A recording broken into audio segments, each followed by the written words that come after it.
guys, welcome to our YT session.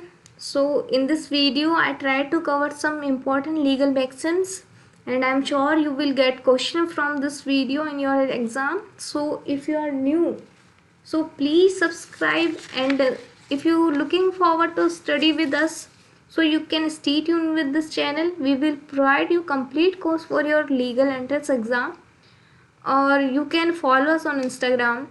So let's we start.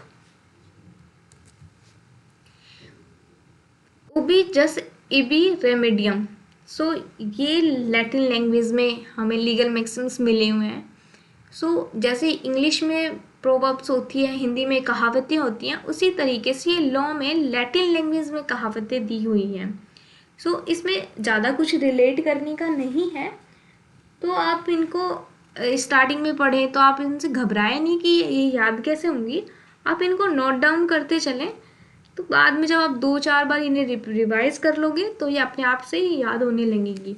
और जहाँ जहाँ मैंने रिलेट किया था अपने प्रिपरेशन के दौरान, तो वो चीज़ें, वो आपको ट्रिक्स मैं वीडियो में बताती हुई चलूँगी।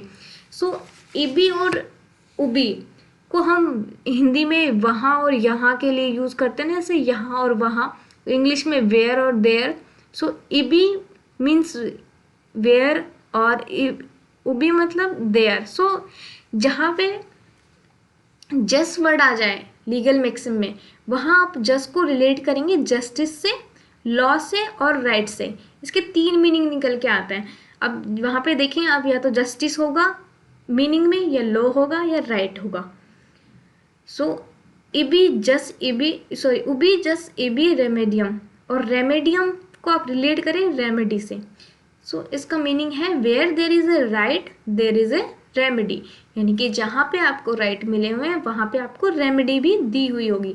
जैसे कॉन्स्टिट्यूशन में फंडामेंटल जो राइट है हमारे, वो हमें राइट प्रोवाइड किए गए हैं सिटीजन्स को, उसी तरीके से उसकी रेमेडी, अगर कभी फंडामेंटल राइट वायलेट होते हैं तो हम किसे अप्रोच करेंगे, उसकी रेमेडी कहाँ पे है? तो कॉन्स्टिट्यूशन में article 32 of the constitution, writ jurisdiction, जो के थ्रू जो सुप्रीम कोर्ट को जो पावर मिली हुई है, वो ही हमारी एक तरीके की रेमेडी है। सो आप इस तरीके से रिलेट करके पढ़ें। और डी फैक्टो, सो डी फैक्टो को आप फैक्टो मीन्स फैक्ट, यानी कि फैक्ट जो होते हैं वो इन रियल ही होते हैं या प्रैक्टिकल में होते हैं, तो आप इस डिफैक्टो को प्रैक्टिकल से रिलेट करें। De facto means for all the practical purpose. Okay. D jure, jure का मीन्स, जूरे का मतलब भी जस्टिस से, लॉ से रिलेट करें आप लोग। The practice which are legally recognised regardless or whether the practice exist in reality or not, यानी कि ऐसी कोई भी प्रैक्टिस जो लीगली रिकॉग्नाइज्ड है और रियल में एग्जिस्ट करती भी है या नहीं। सो आगे चलते हैं। एक्स एक्वा एट बोना। सो इसमें मैंने रिलेट किया था एक्वा को इक्वलिटी से। एक्वा मीन्स इक्वलिटी, और बोना लैटिन वर्ड, लैटिन लैंग्वेज में बोना का मीन्स होता है गुड। तो जहाँ पे भी लीगल मैक्सिम में बोना यूज़ होगा तो आप समझिए कि इसका मीनिंग कहीं ना कहीं गुड से रिलेट होगा। तो मीनिंग में जहाँ गुड आए वहाँ आप चेक करें कि हाँ ये बोना मीन्स गुड का देखेंगे, और फिर वही ऑप्शन हम टिक करेंगे। सो एक्स इक्वा एट बोना, so in equality and good consignment, यानी कि ऐसा भी कोई एग्रीमेंट या कोई कॉन्ट्रैक्ट वो गुड कंसाइन में हो रहा हो। पैक्टा संट सर्वेंटा। सो पैक्टा मीन्स पैक्ट या एग्रीमेंट। जब मैंने रिलेट किया था तो पैक्टा को पैक्ट से रिलेट किया था, यानी एग्रीमेंट को ही पैक्ट बोल देते हैं। तो पैक्ट मीन्स पैक्टा मीन्स पैक्ट, और पैक्ट मीन्स एग्रीमेंट। इस तरीके से आप याद करें। और सर्वेंडा को आप याद करें टू बी प्रिजर्व्ड। सो ऐसी कोई भी चीज़ जो हमें पहले से प्रिजर्व्ड करके रखनी है, टू बी प्रिजर्व्ड, तो सर्वेंडा को टू बी प्रिजर्व से इसका मीनिंग होगा the principal that agreement must be respected in good faith. So agreement का जो प्रिंसिपल है वो यही कहता है कि वो जो एग्रीमेंट है वो गुड फेथ में हुआ हो। लेक्स फॉरी, लेक्स फोरी, सो लेक्स को आप रिलेट करेंगे लॉ से। जहाँ पे भी लेक्स आएगा लीगल मैक्सिम्स में, वहाँ लेक्स को मीनिंग लॉ से निकलेगा, लॉ से आप रिलेट करें। सो इसका मीनिंग है the law of the court in which case is tried. So next चलते हैं, साइने डाई। सो साइने डाई में बहुत इजी सा मीनिंग है इनडेफिनेटली, तो ये याद हो जाएगा, इसमें कोई प्रॉब्लम नहीं होगी।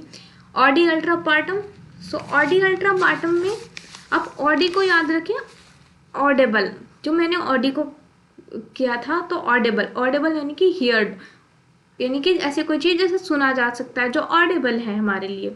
और पार्टम मीन्स आप पार्टम को रिलेट करें पार्टी से। So no one shall be condemned unheard, यानी कि किसी को भी बिना सुने हुए नहीं रखा जा सकता। यानी कि अपने लॉ में या अपने जब भी हमारा कोई केस होता है या लॉ में, दोनों पार्टीज को सुनने का राइट है, यानी कि उन्हें सुना जाएगा। कोर्ट किसी एक्यूज को उसकी बात सुने बिना पनिश नहीं कर सकता, कि जिसको लॉस हुआ है, जिसने लॉस बियर किया है, वो उसके अगेंस्ट बोल दे, एक्यूज के अगेंस्ट, तो सिर्फ उस लॉ बियर करने वाले की बात को सुन के एक्यूज को पनिश नहीं कर सकता कोर्ट, क्योंकि उन दोनों को सुना जाएगा, फिर उसके बाद में उनको जो भी उनका फैसला निकलेगा उसके बाद उसे पनिश किया जाएगा। सो उन दोनों को राइट है, और ये कॉन्स्टिट्यूशन में भी इसका जिक्र है, इस आर्टिकल का 20 आर्टिकल का। और रेस सब जुडिस, सो रेस सब जुडिस का मीनिंग है the case is pending before a court, यानी कि कोर्ट ऐसे केसेस हो जो कोर्ट से पहले ही पेंडिंग हो। अल्ट्रा वायरस, सो अल्ट्रा का मतलब आप रिलेट करें अल्टीमेट से या बियॉन्ड से, और इसका मीनिंग जो होगा वो देखना, मीनिंग में भी बियॉन्ड आएगा।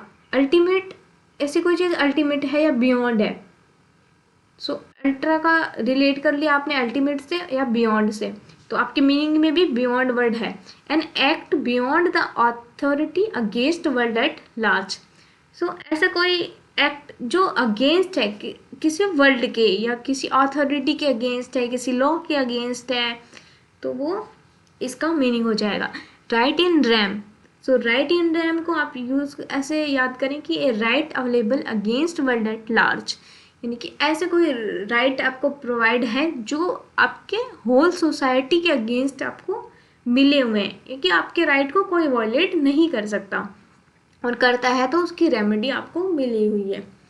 डी मिनिमम नॉन क्लाउड लेक्स, सो इसमें जो मिनिमस है उसको आप मिनिमस को मिनिमम या स्मॉल से रिलेट करें।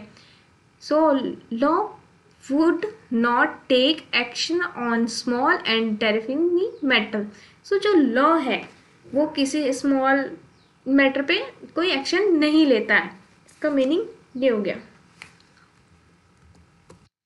लोकस स्टैंडी, सो लोकस स्टैंडी को आप रिलेट करेंगे, इसका मीनिंग होगा only the party who has suffered damage or injury can approach the court, यानी कि वही पार्टी कोर्ट को अप्रोच करेगी जिसने डैमेज सफर्ड किया है, इंजरी सफर्ड किया है। सो लोकस स्टैंडी। सो कैविएट वेंडेटर, सो वेंडेटर को मैंने रिलेट किया था वेंडर से, और वेंडर ही कौन होता है, सेलर होता है। और कैविट को आप बी अवेयर से रिलेट करें, क्योंकि इसके नीचे भी कैविट एम्पेटर है, तो कैविट को रिलेट करें आप बी अवेयर से, और वेंडेटर को रिलेट करें वेंडर से, और वेंडर ही कौन है, सेलर है, वेंडर को ही सेलर बोलते हैं, तो वेंडर और सेलर इक्वल टू वेंडेटर। ओके, सो कैविट वेंडेटर का मीनिंग हो गया सेलर बी अवेयर, कैविट को रिलेट करेंगे बी अवेयर से। और कैविएट एम्पेटर, सो कैविएट एम्पेटर हो गया let the buyer be aware, यानी कि बायर को बी अवेयर कराना, कि जो भी बायर है किसी प्रोडक्ट से रिलेटेड या किसी सर्विस से रिलेटेड बायर को अवेयर कराना, या किसी सेलर को अवेयर कराना। सो ये मैंने इस वीडियो में 15 ही कवर किए हैं लीगल मैक्सिम्स, क्योंकि ये थोड़ा सा टफ पड़ जाता है स्टूडेंट्स के लिए। मैंने भी जब इनको याद करना शुरू किया था तो मुझे भी थोड़ा टफ लगता था, तो मैंने एक वीडियो में 15 ही कवर किए हैं। और आप इन वीडियोस, जो मैं लीगल मिक्स की जो वीडियोस लेके आऊँगी, उनको आप देखें, इनके नोट्स प्रिपेयर करें, और हैंड रिटन नोट्स जितने आप बना पाएंगे उतने ज़्यादा अच्छे हैं, क्योंकि एग्ज़ाम में ये नोट्स ही आपके सबसे सबसे ज़्यादा आपकी मदद करेंगे। क्योंकि जब लास्ट में हमारे पास में 10-15 दिन बचते हैं या एक वीक बचता है, तब हम वीडियोस देखने में आलस करते हैं, घबराहट होती है, एंजाइटी होती है। तो उस टाइम पे जितना ज़्यादा हमारे पास में अच्छे से नोट्स प्रिपेयर होंगे, तो हम उन नोट्स को पढ़ेंगे, वो याद हो जाएंगे। तो अच्छा है कि नोट्स ही प्रिपेयर कर ले। If you like this session, so please like this video and subscribe this channel, and you can follow us on Instagram. Thank you for watching.